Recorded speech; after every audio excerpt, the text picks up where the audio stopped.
And you actually beat me to the punch, because I was going to say, when you trained in the psychotherapy, how holistic was that? And it's like, well, not really.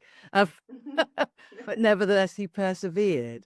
And actually, I've seen psychotherapists who are like completely disconnected from all of the other things, and it really gets in the way of the value of their practice. I mean, it's valuable, but nowhere near as valuable as it could be.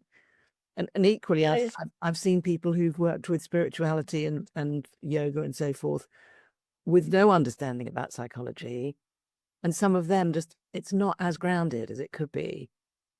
Y- So I can yeah. see a combination's really powerful. And it can actually be a big problem when these other factors are ignored.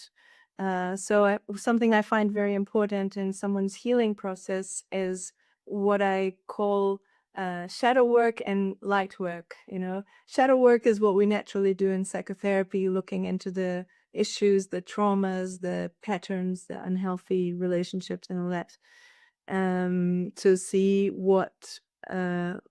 Let's say I say that everyone is the sun, but sometimes we're surrounded by clouds, so we can't see our own light. And so often in psychotherapy, there's this training of let's look at the clouds. And that's great because we do need to see what's getting in the way of us shining.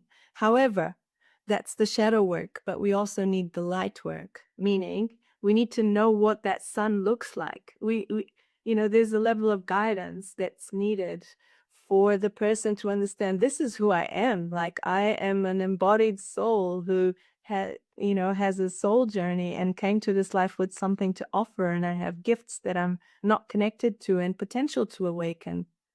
Uh, and if we miss that light work, if that connection to the soul, to maybe the ancestors, maybe the land, maybe um, the past, the future, all the things, their purpose, if that's missing, then they might just be stuck in shadow work, and they might just get so deep in the world of the clouds that it's harder to get out of that world, because it really increases their resonance with their clouds, let's say, with their egos, with their problems. And when you start to really connect with something deeply, you start to vibrate at the same level as that thing. You start to become one with that thing, if you like.